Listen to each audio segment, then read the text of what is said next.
श्रोते हो नमस्कार. आकाशवाणीच्या अर्थविशेष या कार्यक्रमात आपलं मनपूर्वक स्वागत. अर्थविशेषच्या आजच्या भागात आपण ऐकणार आहात निवृत्ती नियोजनाबाबत. आपलं भविष्य सुरक्षित राहावं यासाठी प्रत्येक जणच प्रयत्न करत असतो.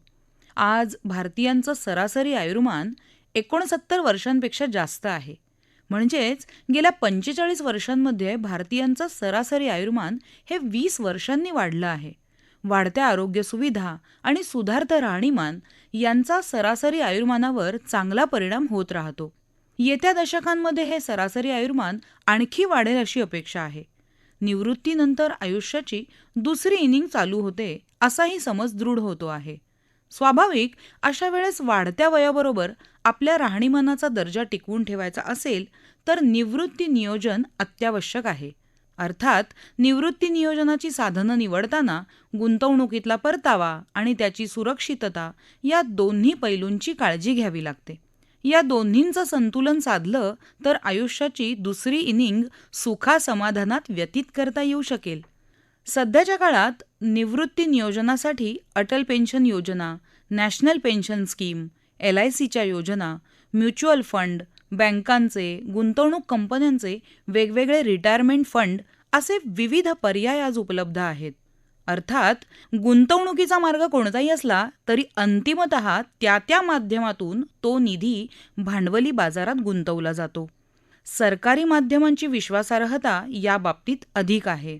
निवृत्ती नियोजनाची आवश्यकता आणि त्यासाठी उपलब्ध असलेल्या मार्गांवर चर्चा करताना आर्थिक गुंतवणूक तज्ज्ञ मुकेश चोथानी म्हणाले, वार्धक्यामुळे अथवा निवृत्तीमुळे प्रत्येकाच्या आयुष्यात निवृत्ती वेतन, प्रॉव्हिडंट फंड, ग्रॅच्युइटी मिळतेच असं नाही. वाढत्या महागाईमुळे आणि बदलत्या जीवनशैलीमुळे खर्चसुद्धा वाढले आहेत. आपल्या संसाराची इमारत दीर्घकाळ टिकवण्यासाठी शरीर काम करते आणि उत्पन्न मिळते. हेच उत्पन्न वेळीच सल्लागाराचा सल्ला घेऊन गुंतविल्यास शरीर थकते आणि उत्पन्नाचा ओघ कमी होतो. तेव्हा निवृत्ती वेतनाच्या रूपाने म्हणजेच पेन्शनच्या रूपाने मिळाल्यास संसाररूपी इमारतीला धोका उत्पन्न होत नाही. सध्या वार्धक्य कसे सुरक्षित राहील याविषयी उत्सुकता फार आहे. सध्या भारतात 138 मिलियन वृद्ध आहेत. पैकी 67 मिलियन पुरुष आणि 71 मिलियन महिला आहेत. 2031 पर्यंत सिनियर सिटीजनची म्हणजेच वृद्धांची संख्या 194 मिलियन होईल. हा वाढीचा वेग सर्वसाधारणपणे वार्षिक 4% दिसतो आहे. निवृत्ती वेतनाची म्हणजेच पेन्शनची सोय का करावी याचा विचार केल्यास दीर्घायुष्य म्हणजे दीर्घकाळ निवृत्ती वेतन, विभक्त कुटुंब पद्धतीत झालेले बदल, सामाजिक सुरक्षिततेचा अभाव, महागाई, कमी व्याजदर आणि बदलती जीवनशैली ही महत्त्वाची कारणे सापडतात. आरोग्य उपचारांवर वाढत्या खर्चामुळे आणि करिअर माइंडसेट तसेच जॉब सिक्युरिटी आणि वरचेवर जॉब चेंजमुळे आता पेन्शनची गरज प्रचंड निर्माण झाली आहे. सध्या निवृत्ती वेतनासाठी सरकारतर्फे 7 प्रमुख योजना आहेत. पैकी national pension scheme, Atal pension योजना जी 18 ते 40 वर्षाच्या वयोगटातील कोणी पण घेऊ शकतं आणि प्रत्येक जे तुम्ही कॉन्ट्रीब्युशन करणार त्याच्यात सरकारसुद्धा 50% टाकेल आणि ही मर्यादा जास्तीत जास्त 1,000 रुपयापर्यंत आहे आणि कमीत कमी ती योजना 5 वर्ष चालवायला पाहिजे.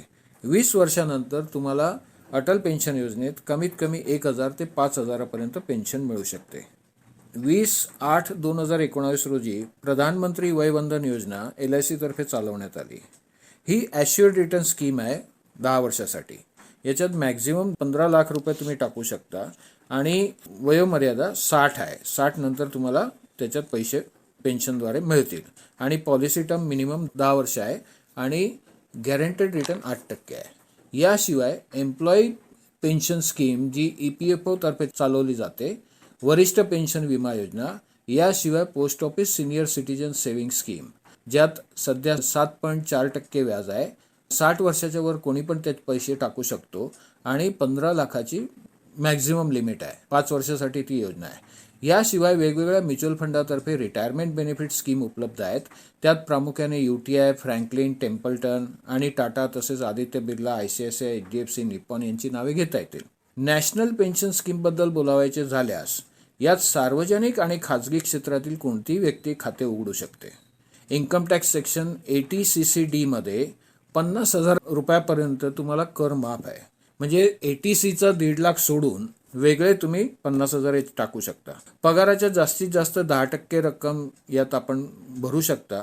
यात 4 ॲसेट क्लास आहेत, पैकी equity, corporate bond, government bond आणि अल्टरनेट इन्व्हेस्टमेंट.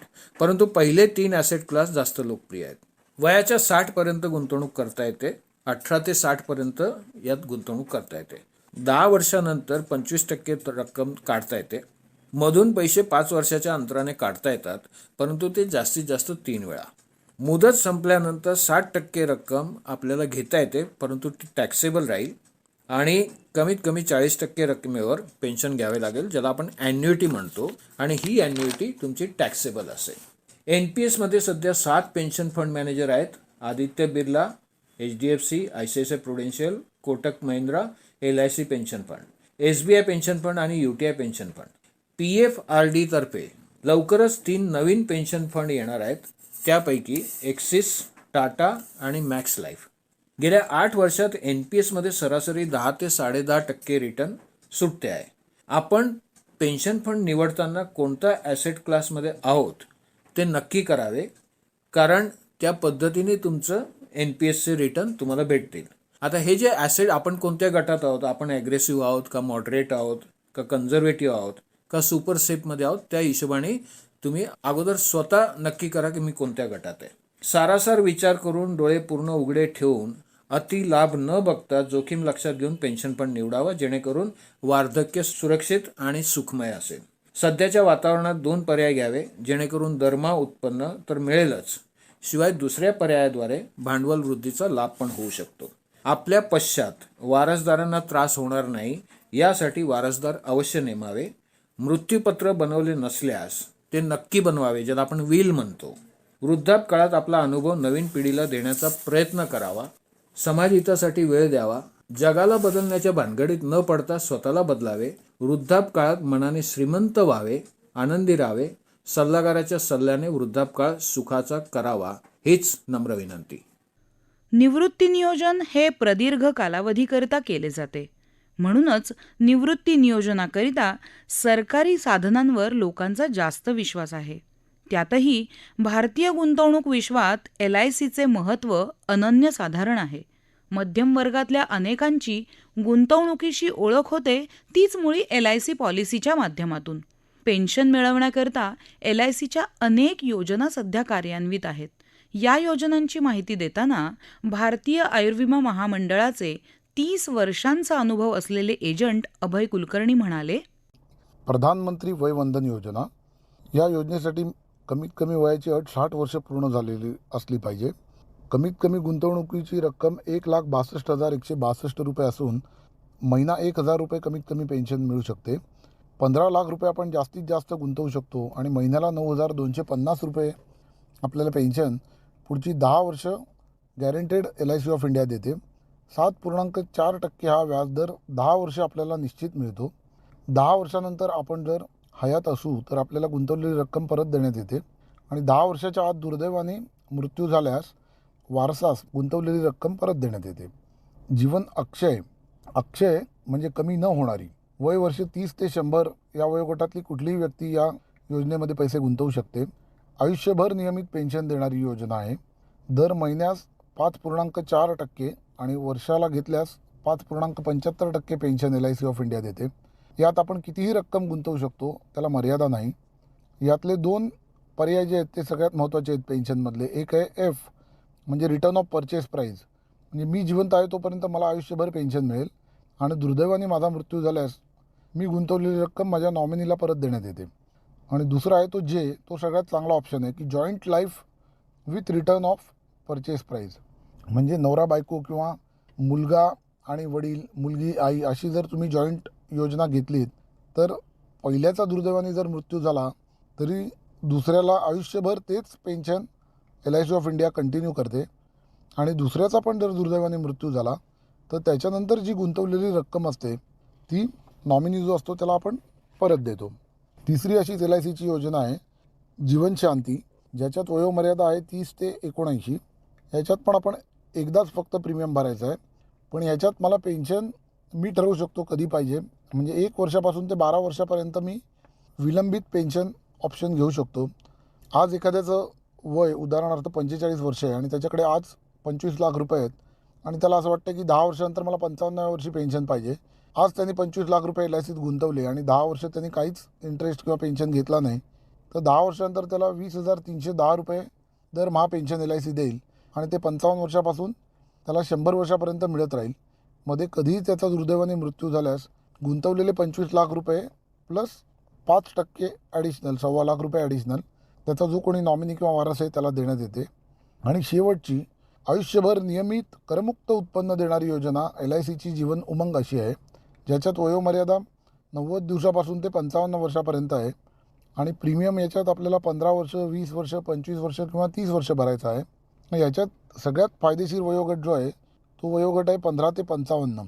कारण एखाद्या 15 वर्षाच्या मुलाच्या नावाने जरी मी ही योजना घेतली आणि 15 वर्ष पैसे भरले तर वयाच्या 30 नंतर त्याला जी काही मी पॉलिसी अमाऊंट घेतली आहे, ज्याला आपण असं म्हणू शकतो की एखाद्याने समजा 15 लाखाची पॉलिसी घेतली आहे, तर त्याच्या 8% आपण नियमित उत्पन्न त्याला देतो. म्हणजे 1,20,000 रुपये दरवर्षी त्याला टॅक्स फ्री इन्कम चालू राहील. ते वयाच्या 31 वर्षापासून ते 100 वर्षापर्यंत गॅरंटेड LIC ऑफ इंडिया देत राहते.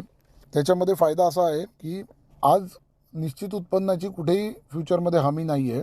लोकांना कोविडमध्ये नोकऱ्यांचे प्रॉब्लेम झालेले आहेत, तर त्या केसमध्ये मला एक फिक्स इन्कम किंवा नियमित उत्पन्न पाहिजे असेल तर ही योजना अतिशय चांगली आहे आणि याच्यात 100 वर्षापर्यंत LIC ऑफ इंडिया गॅरंटी देते. त्यामुळे या योजनेचाही विचार करायला हरकत नाही. या आजच्या आहेत LICच्या असलेल्या पेन्शन किंवा नियमित उत्पन्न देणाऱ्या योजना. श्रोते हो, गुंतवणूक साक्षरता हा भारतीय अर्थव्यवस्थेच्या दृष्टीने सुद्धा महत्त्वाचा विषय. सामान्य जनता जेवढी आर्थिकदृष्ट्या सुरक्षित, तेवढा राहणीमानाचा दर्जा अधिक आणि सरकारवरचा भारही कमी. सध्याच्या अस्थिरतेच्या काळात जोखीम कमी करून सुरक्षित गुंतवणुकीचे मार्ग स्वीकारणं खूप आवश्यक आहे. आपल्या समृद्ध आयुष्याची तजवीज आपण आपल्या तरुणपणाच्या काळातच केली पाहिजे. आर्थिकदृष्ट्या स्वतंत्र आणि जबाबदार राहिलो तर समृद्ध आयुष्याचा भरवसा ठेवता येईल. समृद्ध जनांचा भारत हीच भारताच्या समृद्धतेची सुद्धा महत्त्वाकांक्षा असेल. याबरोबरच अर्थविशेष हा कार्यक्रम संपला. आकाशवाणी मुंबईच्या प्रादेशिक वृत्त विभागानं हा कार्यक्रम सादर केला होता. सादरकर्त्या भावना गोखले, निर्मिती सहाय्य सुशीला वेंगुर्लेकर, लेखन विनोद देशपांडे, निवेदन नम्रता कडू.